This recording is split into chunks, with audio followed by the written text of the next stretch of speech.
여러분이 봤을 때 지금 여기 얘들 지금 아시리아는 정책이 있다고 그랬어요. 그 정책이 뭐냐면 첫 번째는 경계선을 가요. 점령하려고 하는 나라 앞에 가가지고 항복해요.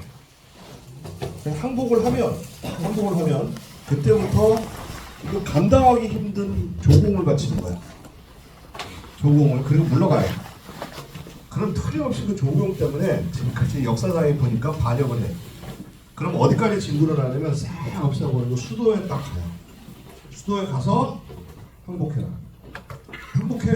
항복하면 그 보냈던 조국보다 더 바치려는 거야. 여기 나머지 그 수도를 제외한 나머지 땅들은 다 자기네들이 자기네 구역을 만들어버려요. 그럼 또 반역하겠지. 3차 반란이 딱 일어나면 뭐 하냐면 그 지역에 있는 여자들을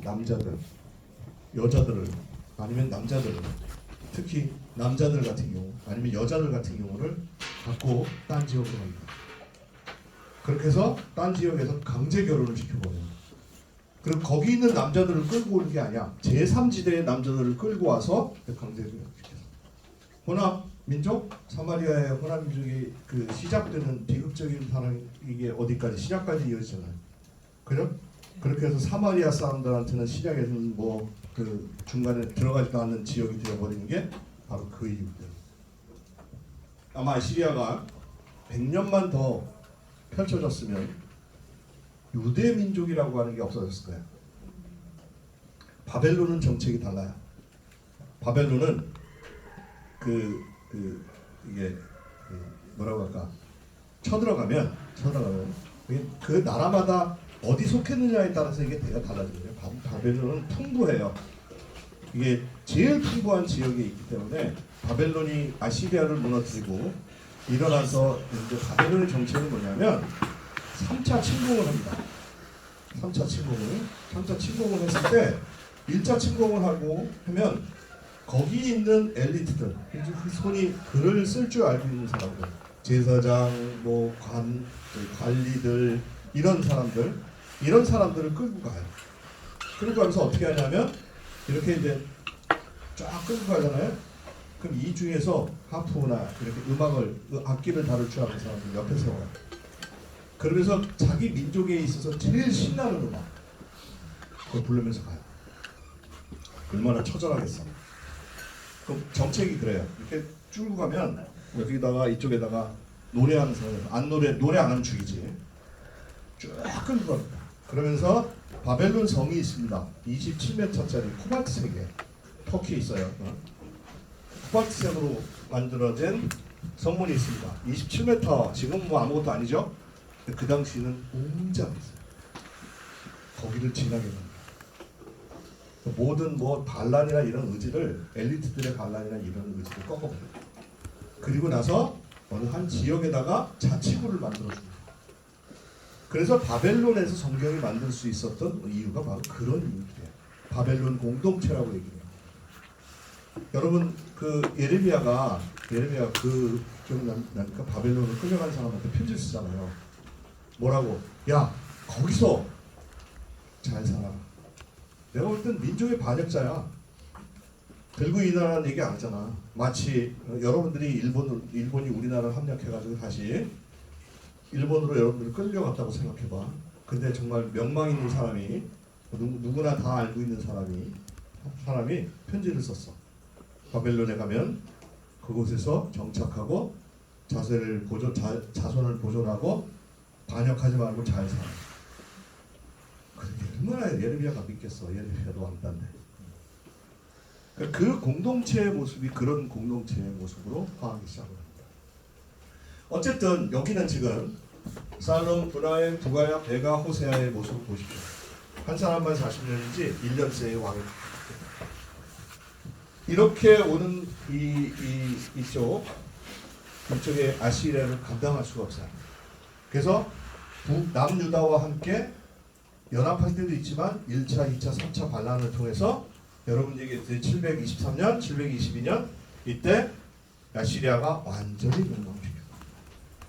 북이스라엘의 멸망의 모습을 그런 의미를 담고 있습니다. 어쨌든 북이스라엘은 내가 볼 때 멸망할 수밖에 없었어요. 이 정치적인 상황 속에서 자기네들이 왕 찬탈하고 여기 보면 몇 개월도 있을 거예요. 몇 개월도. 물론 저쪽에서 강력한 왕의 모습을 가지고 있었을 때가 있습니다. 어떤 때냐? 아시리아가 이렇게 침략을 오다가 여기서 또 왕이 죽어요. 그래서 여기서 왕이 구한 싸움이 막 일어나면 다른 데 신경을 못 쓰는 거야. 그때 아마 40년을 통치한 왕이 있을 거예요. 문하메인가? 아니 베가인가? 아닌가? 부가 있냐? 아무튼 어쨌든 그런 관계가 지금서부터 이제 계속 펼쳐집니다. 남유다 역시 마찬가지예요. 바벨론과의 관계 속에서 그런 줄다리기가 시작이 되는 거예요. 국제 정세라고 얘기를 합니다. 예언자들의 모습이 자 근데 여러분들이 열왕기를 책을 요 생각을 한번 하고 읽어보세요. 국제 정세의 모습이다. 이때는 이 나라가 강력하면 여기가 쪼그라들고 이 나라가 갑자기 그 왕이 계시기 때문에 쪼그라들면 여기가 잘 돼요. 여기가 그러니까 여로보암 2세가 크게 세력을 멀칠 수 있는 범위 아시리아의 세력이었거든요.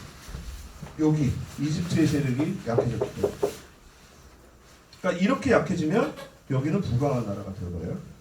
그런 관계가 어디까지 펼쳐지냐 하면 여러분 532년인가? 523년인가? 남유다가 멸망할 때까지 반복됩니다. 예. 남유다 역시 벗어날 수 없었어요. 그런데 이 외교적인 줄다리기를 해야 되거든요, 왕이. 근데 이 사람들이 유다의 이스라엘의 왕들, 유다의 왕들은 이런 어떤 국제적인 정치의 그 감각이 다 무딥니다. 이걸 날카롭게 지적을 하고 날카롭게 얘기를 한 사람들이 누구냐? 예언자들.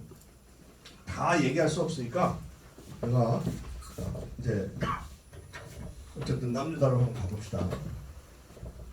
이렇게 남유다는 우리가 얘기했듯이 세습입니다. 세습. 아까 아달랴 얘기했죠? 이렇게 남유다는 사실상은 여러분 그 책을 열왕기를 읽어보면 여로보암의 죄는 없어요. 근데 남유다를 칭칭하는 그러한 말이 있습니다. 왕들의 패턴이 있어요. 뭘까? 아니 나쁜 걸 지적하는 게 아니라 다이. 응? 다이. 조상에게 돌아. 다윗이 아니라 조상에게 돌아. 이걸 그 왕을 평가하는. 그러면서 이제 우상 숭배 얘기도 나오고 남유다가 처한 그러한 모습들은 8세기까지의 모습들은 사실상은 사회 부패 현상이 심각했을 것이다 라는 얘기를 합니다. 왜냐하면 아모스의 모습을 보고 그래요. 아모스가 그 북이스라엘에 왔어요. 그때 북이스라엘은 호세아가 지적한 것이 딱 맞아요. 우상, 그러니까 바알이라고 하는 그런 굴레의 겉모습은 바알이지만 겉모습은 야훼지만 속모습은 바알의 모습 이거거든요. 근데 아모스는 오히려 이 지적을 하지 않아요. 종교적인 지적을 하지 않아요. 여러분 아모스서를 보면 아모스가 많이 지적하는 건 뭘까? 사회적인 불평등. 이걸 지적합니다. 그렇다면 아마 아모스가 북이스라엘 사람이 아니거든요. 남유다 사람이에요. 남유다의 모습은 BC 8세기의 남유다의 모습은 굉장히 사회적인 부패 현상이 많았을 것이다. 종교적인 것보다는 아무튼 그렇게 얘기를 합니다. 어쨌든 이렇게 지나면서 그래도 이렇게 명령을 유지했다라고 얘기를 할 수 있어요. 솔직히 얘기를 하면 북이스라엘 멸망하기까지 우리가 흔히 얘기를 하면 어떤 사람은 그렇게 얘기를 해요. 남한과 제주도 영토의 모습이 그렇게 얘기를 합니다. 그러니까 남한의 영토와 북이스라엘의 남한의 영토와 남유다의 제주도 같은 영토 그 정도밖에는 되지 않았을 것이다 라는 얘기를 합니다. 왜냐하면 영향력이 그렇게 크지 않았어요. 근데 이제 그 아시리아가 물려갔을 때 2차 반란이 일어나요. 대가 쪽인가 어디서 2차 반란이 일어나요. 사실은 그럴 때 1차 반란이 일어나죠. 1차 반란이 일어날 때 여러분 알고 있는 어딨지? 히스기야가 어딨어?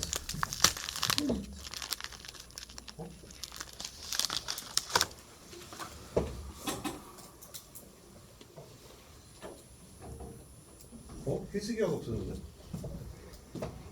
히스기야 시대 때 북이스라엘은 2차 반란이고요. 2차 침공이 있었고 남유다는 그때 아무런 침공이 있지도 않습니다. 그랬을 때 어떤 일이 벌어지냐면